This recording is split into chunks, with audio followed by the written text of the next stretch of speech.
कीर्तिमुख पापे खाणारा राक्षस। पार्वतीच्या सौंदर्याची स्तुती ऐकून महाशक्तिशाली जालंधर राक्षसाने पार्वतीस लग्नाची मागणी घालण्यास राहूला आपला दूत म्हणून पाठवले। राहू कैलासावर गेला। त्याने जालंधरासाठी पार्वतीला मागणी घातली। ते ऐकून संतापलेल्या महादेवाच्या तिसऱ्या नेत्रातून एक भीषण राक्षस निर्माण झाला आणि राहूवर धावून गेला।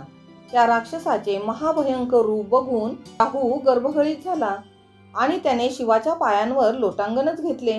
भोलेनाथांनी दूत बनून आलेल्या राहूला माफ केले आणि राहूने तेथून काढता पाय घेतल्यावर महादेव परत ध्यानस्थ झाले। पण इकडे त्या भयंकर राक्षसाची भूक वाढत होती।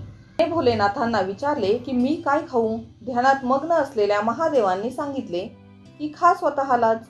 देवाधिदेव महादेवाची आज्ञा शिरसावंद्य मानून राक्षसाने स्वतःला पायापासून खायला सुरुवात केली आणि खात खात त्याचे फक्त डोकेच उरले। तरीही त्याची भूक भागली नाही।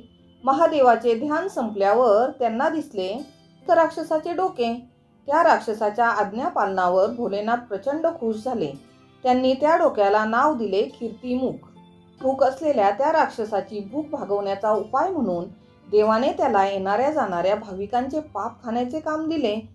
ह्या जगात कधीही न संपणारी गोष्ट म्हणजे मनुष्याचे पाप।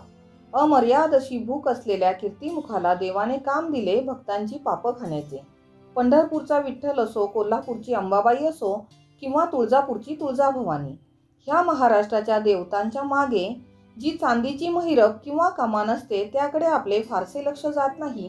त्या कमानीवरच विराजमान असते हे आज्ञापालक कीर्तिमुख, अगदी देवांच्या सुद्धा वरती। दक्षिण भारतात तर शिवमंदिराच्या शिखरावर ही कीर्तिमुखे कोरलेली असतात।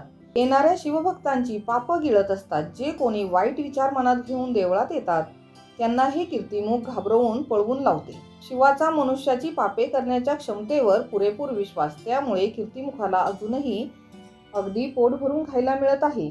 अगदी खरं खरं सांगा, पाहिला आहे की नाही हा पापे खाणारा राक्षस? ही माहिती जर नाविन्यपूर्ण वाटली असेल तर लाईक, सबस्क्राईब आणि शेअर करायला विसरू नका। धन्यवाद।